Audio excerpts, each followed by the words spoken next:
बिस्मिल्लाहिर्रहमानिर्रहीम। Simple harmonic motion and waves unit 10 में आज हमारा जो क्वेश्चन है वो डिफाइन करेक्टरिस्टिक वेव्स पैरामीटर्स, यानी वेव्स की कुछ नेसेसरी फैक्टर्स हैं, कुछ हिस्से हैं, कुछ टर्म्स हैं, हम उसको डिफ़ाइन करेंगे। इस तरह वेव लेंथ है, amplitude, wave cycle, frequency and time period. तो ये क्वेश्चन है question 7, define characteristic wave parameters. Wave parameters का मतलब है wave length, amplitude, wave cycle, frequency and time period. What is wavelength? Wavelength is the distance from one crest to another, or from one trough to another of a wave. Crest is the highest point of the wave, whereas the trough is the lowest. देखें, ये wave जो है इस तरीके से up and down move करती है। तो ये जो हमारे पास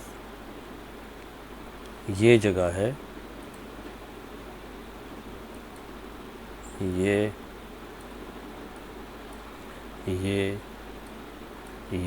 हाईएस्ट पॉइंट, इसको हम क्या कहते हैं? इसको हम क्रेस्ट कहते हैं। और ये जो लोएस्ट पॉइंट है, ये वाला, ये हमारे पास ट्रफ है। वेवलेंथ किसे कहते हैं? एक क्रस्ट से दूसरे क्रस्ट तक, साथ वाले जो दो कंसेक्यूटिव क्रस्ट्स होते हैं उनके दरमियान डिस्टेंस को हम वेवलेंथ कहते हैं। या इसी तरीके से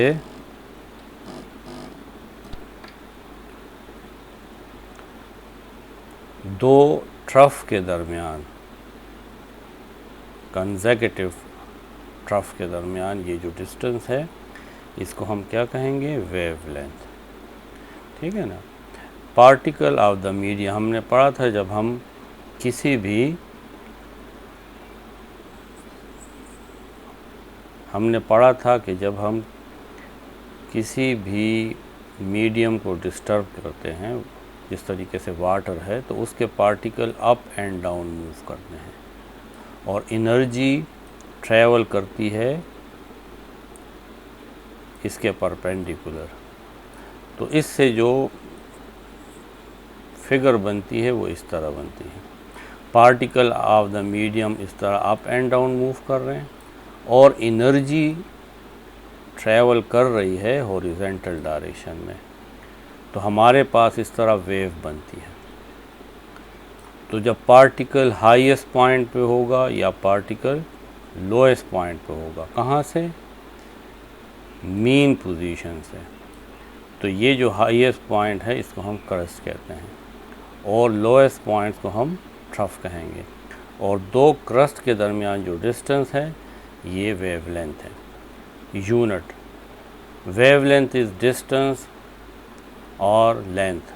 ये लेंथ है, वेव का लेंथ है, इसलिए it is measure in meters और एक्सेट्रा, यानी इसको आप सेंटीमीटर में भी मेजर कर सकते हैं, मिलीमीटर में भी, लेकिन SI यूनिट इसका मीटर है।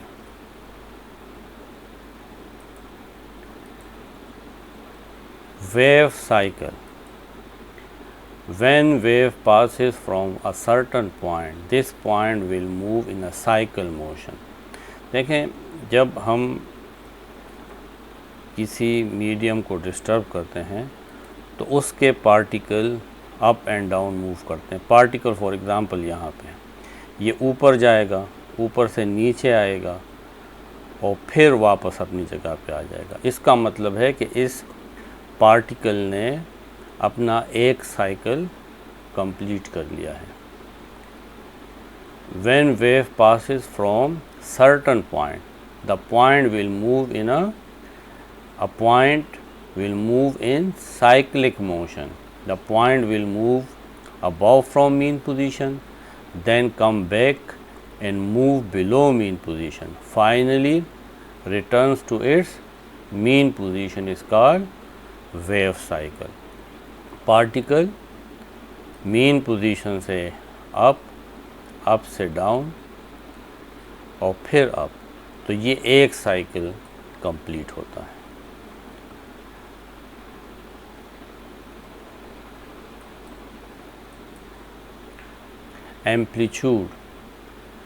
Amplitude is maximum displacement of wave from its mean position. देखें, यहाँ से वेव ये इसका मीन पोजीशन है और ये इसकी मैक्सिमम हाइट है जहाँ तक ये पार्टिकल जाता है। तो amplitude is the maximum displacement of the wave इतना मैक्सिमम जा रही है, ये इसका डिस्प्लेसमेंट है, मीन पोजीशन है। तो इस डिस्टेंस को, या ये जो नीचे की तरफ है ये डिस्टेंस, ये तमाम क्या है, ये एम्पलीट्यूड है। इट्स यूनिट इज़ मीटर, क्योंकि ये भी डिस्टेंस है इसलिए इसको भी हम मीटर में मेजर करेंगे। Frequency, the number of wave cycles passing through a certain point in a unit time is called frequency। यानी ये पॉइंट या ये पार्टिकल एक सेकंड में कितने दफ़ा अपने साइकिल कंप्लीट करता है, ये इसकी क्या है, फ्रीक्वेंसी है। The number of wave cycle passing through a certain point in unit time means in 1 second is called frequency। its unit is hertz। frequency को मेजर करने का फार्मूला है n/t। यानी ये देखें, अगर आप कहते हैं कि 100 साइकिल्स कंप्लीट करता है 10 सेकंड में,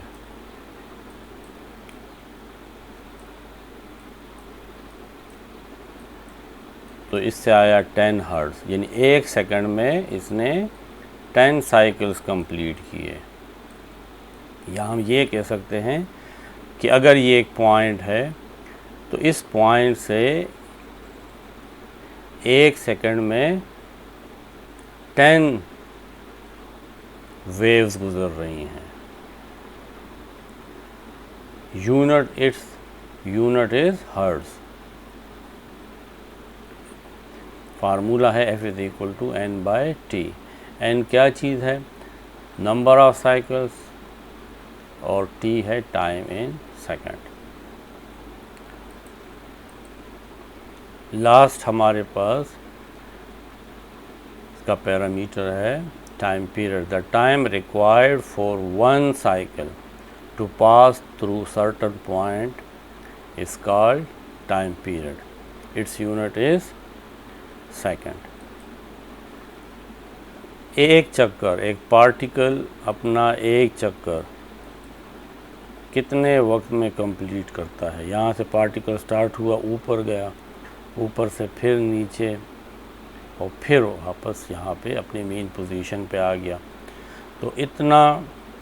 तो जितना टाइम ये अपना एक साइकिल कंप्लीट करने में लेगा वो इसका टाइम पीरियड होगा, और इसका यूनिट सेकंड है। टाइम पीरियड इज मेजर है सेकंड।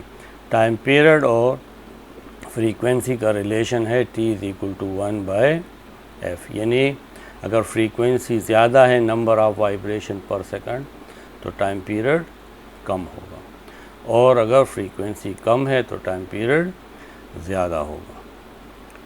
अब इस फिगर से इसको समझ लें। देखें, ये एक वाइब्रेटिंग बॉडी, हम इसको वाइब्रेट करते हैं। देखें, वेव्स बन रही, ये वेव्स, ठीक।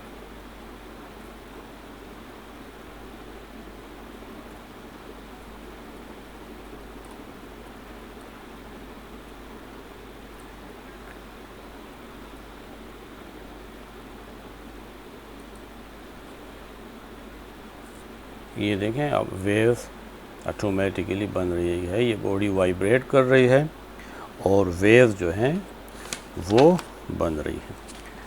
तो यहाँ पे देखें, ये जो पॉइंट है, ये हमारे पास क्रस्ट है, ये भी क्रस्ट है, ये भी क्रस्ट है। ये जो नीचे पॉइंट है ये हमारे पास ट्रफ है, ठीक है। दो क्रस्ट के दरमियान ये जो डिस्टेंस है ये भी वेवलेंथ है, या दो कंसेक्यूटिव ट्रफ के दरमियान ये डिस्टेंस हमेशा सेम होता है। तो ये हमारे पास वेवलेंथ है। The distance between two consecutive crust और टू कंसेक्यूटिव ट्रफ। इसी तरीके से दूसरा हमारे पास था वेव साइकिल। देखें, ये आप इस ग्रीन जो बीड है इस पे ज़रा नज़र रखें।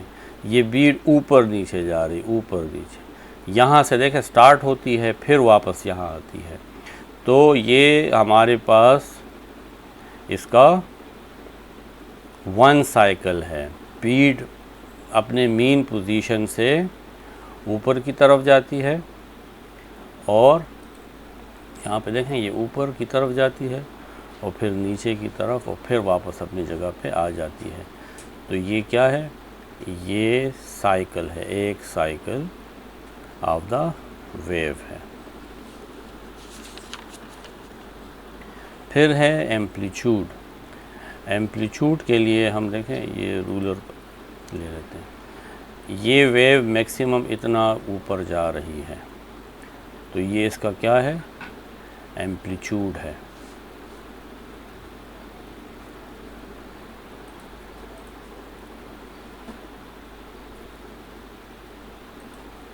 ये इसका एम्पलीट्यूड है। इस एम्पलीट्यूड को हम बढ़ा भी सकते हैं। देखिए अब वेव और ऊपर जा रही है, इसका मतलब है अब ये इसका एम्पलीट्यूड इंक्रीज़ हो गया है। तो एम्पलीट्यूड क्या चीज़ है? The maximum height. ये पार्टिकल जो है मैक्सिमम यहाँ तक जा रहा है और नीचे यहाँ तक आ रहा है, तो ये एम्पलीट्यूड ऑफ द वेव है।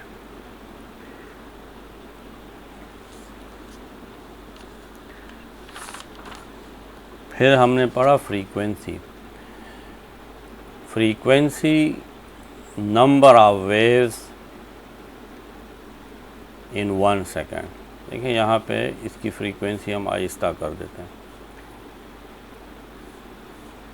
ये अब इसकी फ्रीक्वेंसी कम हो गई है। हम इसकी फ्रीक्वेंसी बढ़ा सकते हैं। देखें ये अब इसकी फ्रीक्वेंसी बढ़ गई है, 3 हर्ट्ज़ है। 3 हर्ट्ज़ का क्या मतलब है कि 3 साइकिल्स पर सेकंड, और फ्रीक्वेंसी का यूनिट्स है हर्ट्ज़। टाइम पीरियड, एक चक्कर में जो टाइम ये बॉडी लेती है, देखें यहाँ पे ये बीड, ये मीन पोजीशन है, इससे ऊपर जाएगी, ऊपर से नीचे आएगी, फिर ऊपर अपनी मीन पोजीशन पे आ जाएगी।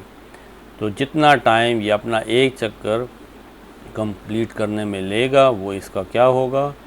वो इसका टाइम पीरियड होगा।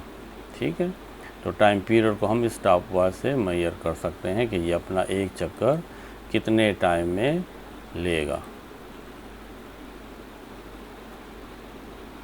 तो इसकी मदद से इसका हम टाइम पीरियड भी फाइंड कर सकते हैं। Time period is the time required to complete 1 cycle. तो ये आज का टॉपिक था।